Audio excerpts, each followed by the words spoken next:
भी बड़े चालाक हैं, NPS के गुण बताते हैं बार बार।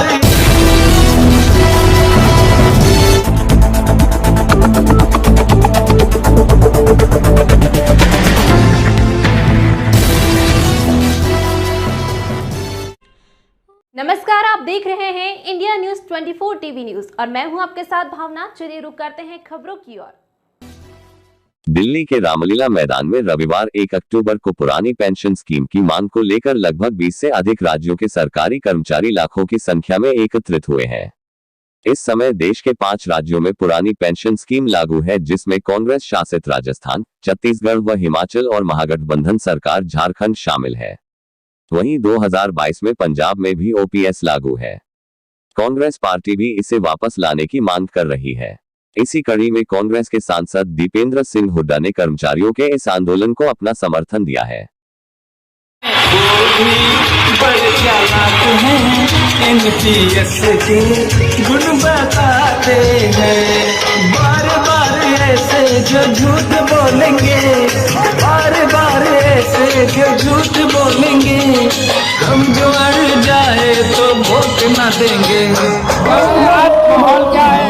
आज आपका आंदोलन जो चल रहा है, देखिए आप खुद देख रहे हैं, राजनीतिक दल रामलीला मैदान नहीं भर पाती है। आज अटेवा इनम OPS ने इस मैदान को भर दिया है और मैदान के बाहर लोग इतने ज्यादा लोग खड़े हैं। इस बात का प्रमाण है कि आने वाले टाइम में क्रांति बनेगा और पेंशन हमारी बहाल होगी, ये निश्चित है। जो माहौल दिख रहा है, जितना आदमी अंदर है उससे ज्यादा रोड पे दिख रहा है। हाँ, उससे ज्यादा रोड पे, बिल्कुल रोड पे दिख रहे हैं। और आपको मैं बताना चाहता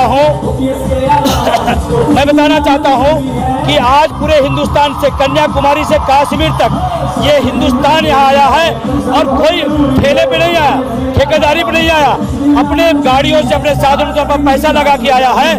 और ये बताता है कि अब पुरानी पेंशन चाहे मोदी हो चाहे योगी हो, कोई हो, वो रोक नहीं सकता, क्योंकि सिपाही मांग रहा है, लेखपाल मांग रहा है, ग्रामीण सफाई मांग रहा है, अर्धसैनिक बल रहा है, चौराहे खड़ा पुलिस मांग रहा है, ये सब के सब मांग रहे, इसको होना ही होना।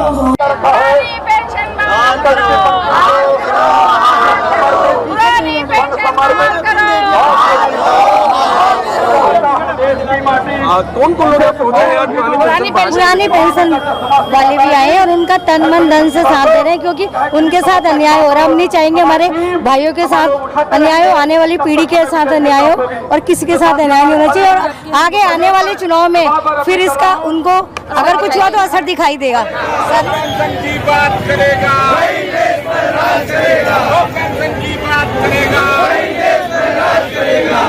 अर्धसैनिक बलों का मुद्दा है, क्या अर्धसैनिक बल आपके साथ है? अर्धसैनिक बल हमारे साथ में है, हम उनकी लड़ाई लड़ रहे हैं और हम जीतेंगे। हमने कहा है, अगर देश का नेता पेंशन का हकदार है तो उससे 100 गुना 1000 गुना ज्यादा अर्धसैनिक बल उसका हकदार है। क्या माहौल है? कहाँ से आए आप? मैं उत्तर प्रदेश से आया हूँ और मैं all India government nurses federation का भी नेतृत्व करता हूँ। आज माहौल तो हमें लगता है कि हमारे 35 साल की नौकरी के इतिहास में इतनी बड़ी कर्मचारी, अधिकारी और शिक्षकों की रैली मैंने नहीं देखी थी। आज जो मैंने रैली देखा है, मेरा आज इस रैली के माध्यम से माननीय देश के प्रधानमंत्री जी से आह्वान है कि ये हर जगह वोट की लालच के लिए काम करते हैं। जैसे फ्री का राशन, फ्री का आयुष्मान योजना या फ्री का सारे कल्याणकारी काम, उसी तरह से अगर ये धोखा खाए, लालच हम कर्मचारियों से भी रखे, 1 करोड़ कर्मचारी, उनका परिवार सब मिला के 24 में बहुत बड़ा निर्णायक भूमिका, हमारे टोपी पर लिखा वोट हम उसी को देंगे जो हमारी बात करेगा, बात नहीं अब तो हमको पेंशन देगा पुरानी। आज का जो माहौल है, मेरे 15 साल के कैरियर का एक अद्भुत माहौल है।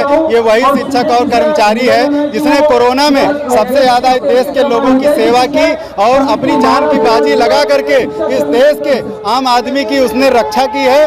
और मैं माननीय प्रधानमंत्री जी से मांग करता हूं कि वो इन कर्मचारियों की पुरानी पेंशन तुरंत बहाल करे जिन्होंने कोविड में इस देश की सेवा की है। रामलीला मैदान आपने पूरा भरवा दिया है, क्या कहेंगे? रामलीला मैदान विजय बंधु ने भरा है, हमने जिम्मेदारी संभाली है और ये जिम्मेदारी हम हमेशा संभालेंगे। मैं देश के 80 लाख पेंशन विहीनों के साथ हूँ। मैं 80 लाख पेंशन विहीनों की लड़ाई के लिए दिल्ली में हमेशा मेजबानी करता रहूंगा। मैं खुद ओपीएस हूँ, लेकिन मुझे एनपीएस के दर्द का पता है। दिल्ली का शिक्षक संघ पूरे देश के पेंशन विहीनों के साथ है। दिल्ली से आप पेंशन विहीनों को हम पेंशन वीर की उपाधि देकर दिल्ली से भेजना चाहते हैं। ये हमारी एक प्रतिज्ञा है। आज की सफल रैली इतिहास में नोट होगी। अब से पहले सरकारी दल के नेताओं द्वारा दी गई रैलियां सब आज फेल हो जाएंगी, सब हवा में उड़ जाएंगी, इस सैलाब के सामने बह जाएंगी। और मुझे लगता है कि आने वाले 2 और 4 दिन में हमारे माननीय प्रधानमंत्री जी रात को अपने आप जब फुर्सत में होंगे तो आपके ऐलान कर देंगे कि हम पेंशन बहाल करते हैं।